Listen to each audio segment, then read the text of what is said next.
Shalom, damai sejahtera untuk kita sekalian. Mari kita merenungkan firman Tuhan. Kita berdoa. Bapa yang baik, terima kasih Tuhan untuk penyertaan-Mu. Malam ini kami memohon kuasa roh Tuhan menuntun kami di saat kami akan membaca dan merenungkan firman-Mu. Dalam nama Yesus Kristus kami sudah berdoa. Amin. Judul renungan malam ini, Alkitab Suatu Perlindungan. Ayat renungan diambil dari kitab Yesaya pasal 8 ayat 20. Firman Tuhan berkata, "Carilah pengajaran dan kesaksian.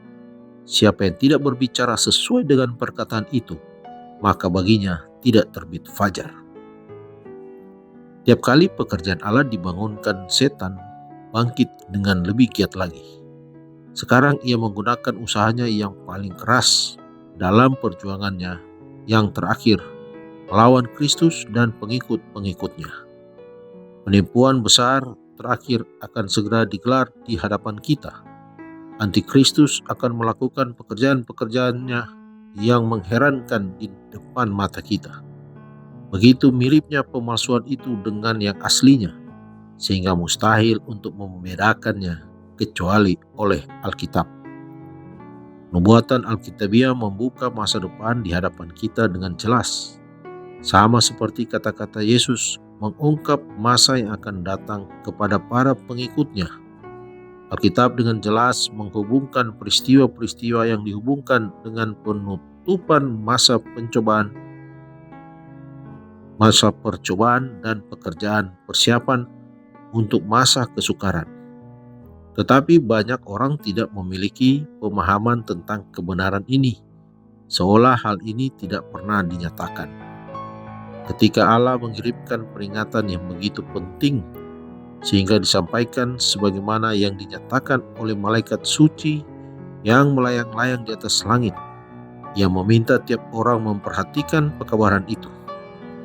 Itu adalah tugas pertama dan tertinggi dari tiap makhluk berakal budi untuk belajar dari Alkitab apa itu kebenaran dan kemudian berjalan menurut terangnya dan mengajak orang lain untuk mengikuti teladannya. Kita perlu menyimpan ajaran-ajaran dan janji-janji Kristus dalam pikiran kita, agar Roh Kudus bisa mengingatkan kembali saat kita membutuhkannya. Pokok pikiran, banyak orang tertipu mengenai keadaan mereka yang sebenarnya di hadirat Allah.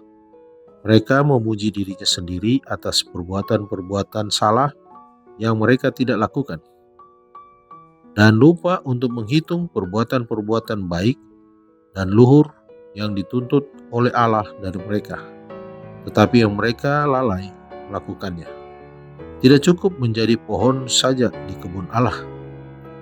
Mereka harus memenuhi harapannya oleh mengeluarkan buah-buah. Tuhan meminta pertanggungjawaban atas kegagalan mereka mengeluarkan yang baik, yang sebenarnya mereka dapat lakukan melalui anugerahnya yang menguatkan mereka.